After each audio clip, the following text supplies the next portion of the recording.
ನನ್ನ ಪ್ರೀವಿಯಸ್ ವಿಡಿಯೋನಲ್ಲಿ ವರ್ಬ್ಸ್ ಬಗ್ಗೆ ಮಾತಾಡಿದೆ. ವರ್ಬ್ ಅಂದರೆ ಆ್ಯಕ್ಷನ್ ವರ್ಡ್ ಅಂತಲೂ ತಿಳಿಸ್ಕೊಟ್ಟಿದ್ದೆ. ಮತ್ತು ಅದರಲ್ಲಿ 6 ಟೈಪ್ಸ್ ಇದೆ ಅಂತ ಹೇಳಿದ್ದೆ. ನೀವು ಅಕಸ್ಮಾತ್ ಆ ವಿಡಿಯೋ ಮಿಸ್ ಆಗಿದ್ದರೆ ಆ ವಿಡಿಯೋ ನೋಡಿಬಿಟ್ಟು ಬನ್ನಿ, ನಿಮಗೆ ಡೀಟೇಲಾಗಿ ಎಲ್ಲ ಗೊತ್ತಾಗುತ್ತೆ.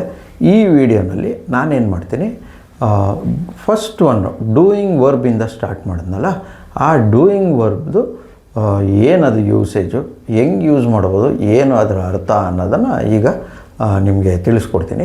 ಅದರಲ್ಲಿ ಸೆಂಟೆನ್ಸ್ ಫಾರ್ಮೇಷನ್ನು, ಅದಕ್ಕೆ ಏನು ಬೇಕು, ಫಾರ್ಮೇಷನ್ ಮಾಡೋಕ್ಕೆ ಏನು ಬೇಕು, ಅದೆಲ್ಲ ಆಮೇಲೆ ಮುಂದಿನ ವೀಡಿಯೋಲ್ಲಿ ಹೇಳ್ಕೊಡ್ತೀನಿ.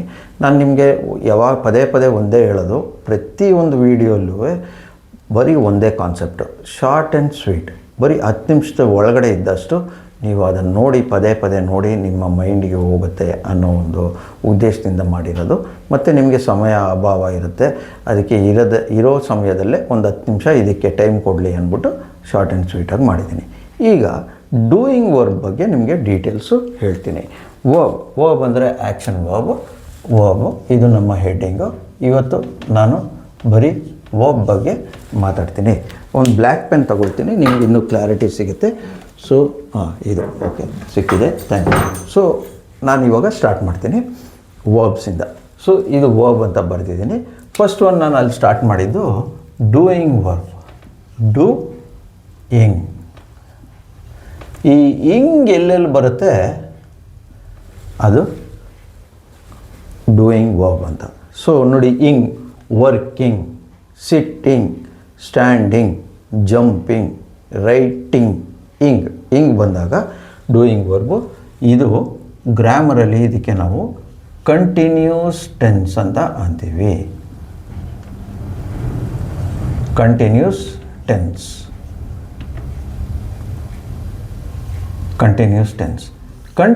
ಟೆನ್ಸ್ ಅಂತ ಅಂದರೆ ಏನು ಅಂದರೆ ಕ್ರಿಯೆ ನಡೀತಾ ಇರೋದು. ಅದು 3 ಕಾಲದಲ್ಲೂ ಇರುತ್ತೆ. ಒಂದು ಪ್ರೆಸೆಂಟ್ ಟೆನ್ಸಲ್ಲಿ, ಒಂದು ಪಾಸ್ಟು, ಇನ್ನೊಂದು ಫ್ಯೂಚರ್. 3ರಲ್ಲೂ ಕಂಟಿನ್ಯೂಸ್ ಇರುತ್ತೆ. ಅಂದರೆ present continuous tense, past continuous tense, future continuous tense.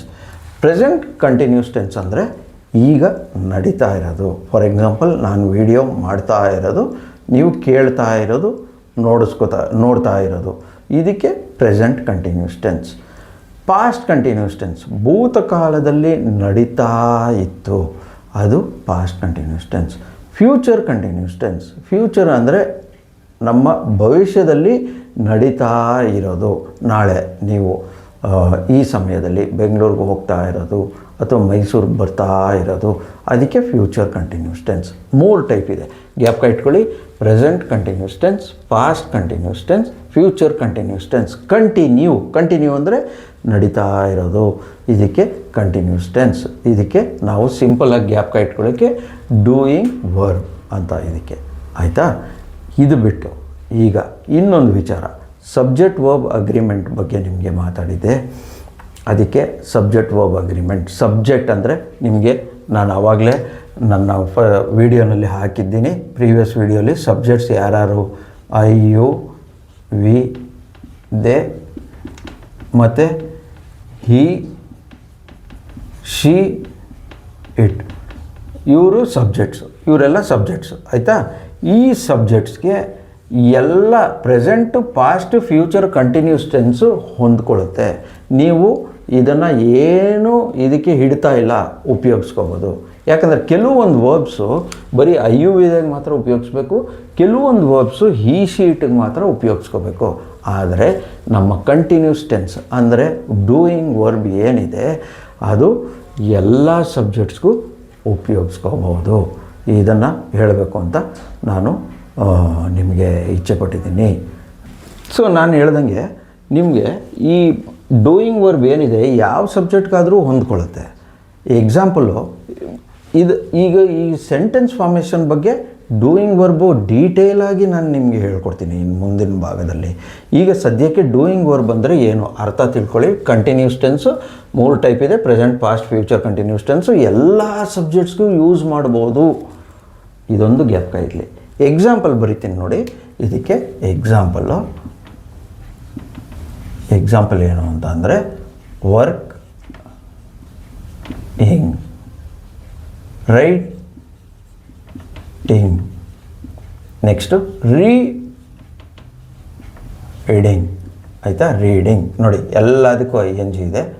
So ಈ ING ಇದ್ದಾಗ ಏನಾಗುತ್ತೆ, ಯಾವಾಗ ING ಬಂತು ಇದು ಡೂಯಿಂಗ್ ವರ್ಬು ಅಂತ ನೀವು ಅಂಡರ್ಸ್ಟ್ಯಾಂಡ್ ಮಾಡ್ಕೋಬೇಕು. ಎಲ್ಲ ಸಬ್ಜೆಕ್ಟ್ಸ್ಗೂ ಯೂಸ್ ಮಾಡ್ಬೋದು ಅನ್ನೋದನ್ನು ಜ್ಞಾಪಕ ಮಾಡ್ಕೊಳ್ಳಿ. ಮತ್ತು ಆರಾಮಾಗಿ ನೀವು ಇದರಲ್ಲಿ ಸೆಂಟೆನ್ಸ್ ಮಾಡೋದು ಭಾಳ ಈಸಿ ಮೆಥಡಲ್ಲಿ ನಾನು ಮುಂದಕ್ಕೆ ಹೇಳ್ಕೊಡ್ತೀನಿ. ಎಲ್ಲಿ ಯೂಸ್ ಮಾಡಬೇಕು, ಯಾವ ಸಂದರ್ಭದಲ್ಲಿ ನಾವು ಇದನ್ನು ಉಪಯೋಗಿಸ್ತೀವಿ.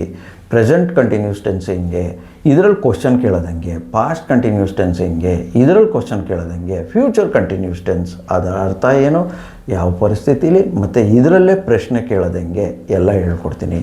ಇಲ್ಲಿಗೆ ನನ್ನ ವಿಡಿಯೋನ ಮುಕ್ತಾಯ ಮಾಡ್ತೀನಿ. ಯಾಕೆ ಶಾರ್ಟಾಗಿ ಇಟ್ಟಿದ್ದೀನಿ, ಯಾಕೆ ಅಂದರೆ ಡೂಯಿಂಗ್ ವರ್ಬ್ ಅನ್ನೋದು ನಿಮ್ಮ ಮೈಂಡಿಗೆ ಹೋಗಲಿ, ಯಾವ ಸಬ್ಜೆಕ್ಟ್ಗಾದರೂ ಯೂಸ್ ಮಾಡ್ಬೋದು ಅನ್ನೋದು ನಿಮ್ಮ ಮೈಂಡಲ್ಲಿ ಕೂರಿಸ್ಬೇಕು ನಾನು. ಆ ಕಾರಣಕ್ಕಾಗಿ ವಿಡಿಯೋನ ಇಲ್ಲಿಗೆ ನಿಲ್ಲಿಸ್ತಾ ಇದ್ದೀನಿ. ನೆಕ್ಸ್ಟ್ ವಿಡಿಯೋನಲ್ಲಿ ನಾನು ರಿಲೀಸ್ ಮಾಡಿದಾಗ ಡೂ ಮತ್ತು ಡಸ್ ವರ್ಬ್ ಬಗ್ಗೆ ನಿಮಗೆ ಹೇಳ್ಕೊಡ್ತೀನಿ. ನನ್ನ ಚಾನಲ್ ಹೆಸರು ಶ್ರೀನೀಸ್ ಇಂಗ್ಲೀಷ್ ಲ್ಯಾಬ್. ಇದನ್ನು ಲೈಕ್ ಮಾಡಿ, ಶೇರ್ ಮಾಡಿ, ಕಮೆಂಟ್ ಮಾಡಿ. ಯಾರಿಗೆ ಅವಶ್ಯಕತೆ ಇದೆ ಸ್ಪೋಕನ್ ಇಂಗ್ಲೀಷು, ಈಗ ಇಂಟರ್ವ್ಯೂಗೆ ಹೋಗಬೇಕು, ಇಲ್ಲ ಕೆಲಸದಲ್ಲಿದ್ದಾಗ ಇಂಗ್ಲೀಷು ಸರಿಯಾಗಿ ಮಾತಾಡ್ತಾ ಇಲ್ಲ, ನಿಮಗೆ ಡೌಟ್ ಇದ್ದಾಗ ಅಂಥವ್ರಿಗೆಲ್ಲರಿಗೂ ಶೇರ್ ಮಾಡಿ. ನಿಮಗೇನಾದರೂ ಕ್ವಶನ್ ಇದ್ದರೆ ಕಮೆಂಟ್ ಸೆಕ್ಷನಲ್ಲಿ ಹಾಕಿ ಆನ್ಸರ್ ಮಾಡ್ತೀನಿ. ಮತ್ತು ನಿಮ್ಮ ಶೇರು ಮತ್ತು ನಿಮ್ಮ ಸಬ್ಸ್ಕ್ರೈಬ್ ಮಾಡೋದ್ರಿಂದ ನನಗೆ ಒಂದು ಮೋಟಿವೇಶನ್ ಸಿಗುತ್ತೆ. ಧನ್ಯವಾದ.